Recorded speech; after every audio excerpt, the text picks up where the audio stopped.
He came in every Tuesday, sat at the same table, ordered the same dish, never smiled, never chatted, just ate in silence. I used to think he was just another lonely rich man, until one night he asked for the chef and told me a story that changed everything I knew about my own mother and about fate. It's a rainy Tuesday evening. The neon sign of Rosie's Diner flickers in the background. Inside, Emma is serving tables while checking on her little brother's homework in a booth. She's tired, her apron slightly stained, but her smile never fades. At exactly 7:02 p.m., the door chimes. Mr. Charles Lawson, a refined man in his early 60s, walks in, alone as always. He nods politely to Emma and takes his seat at table 4 by the window. Without needing a menu, he quietly says, "The usual, please." Emma heads to the small kitchen, ties her hair back, and pulls out her late mother's handwritten recipe for Grandma's chicken pie. She prepares it carefully, almost ritualistically. It's more than food. It's memory. It's love. After the meal, Mr. Lawson doesn't leave right away like he usually does. Instead, he looks around, nervous, almost hesitant. "Excuse me," he says, catching Emma's attention. "Could I speak to the chef who made this?"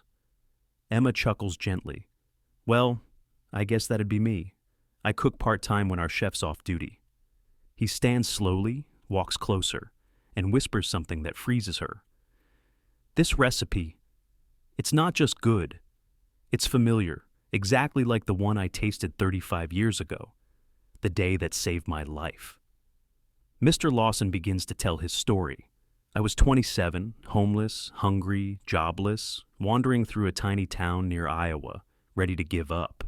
Then I smelled something, chicken, herbs, something warm and alive, a small food cart, a woman with the kindest eyes I'd ever seen. She gave me food, a pie, no questions asked.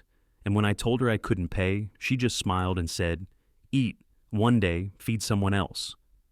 That woman was Mabel Parker, Emma's mother." Emma is silent, her eyes well up. "You met my mom?" Emma walks to the back of the diner, stunned. "She passed away 5 years ago," she tells him softly. "We lost the house, everything. I'm raising my brother now, trying to hold on to whatever pieces of her I can.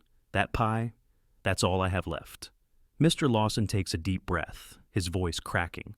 "I've been looking for her for over a decade. I wanted to thank her. She saved me. I became who I am today because of her kindness." A few weeks pass. Mr. Lawson keeps coming, but this time not as a customer, as a friend. One afternoon, he hands Emma an envelope.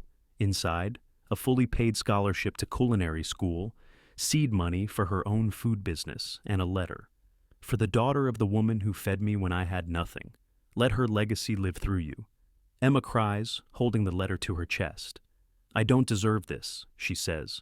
"No," he replies, "you inherited this." 1 year later, a warm breeze sways the hanging sign outside a quaint bistro. Mabel's Kitchen, a meal for a memory. Inside, customers line up for the famous chicken pie.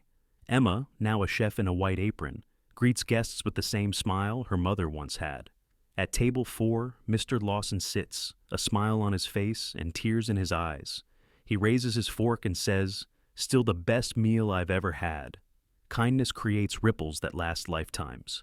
One meal saved a man's future, one recipe carried a mother's legacy, and one waitress discovered her destiny, all from a dish cooked with love.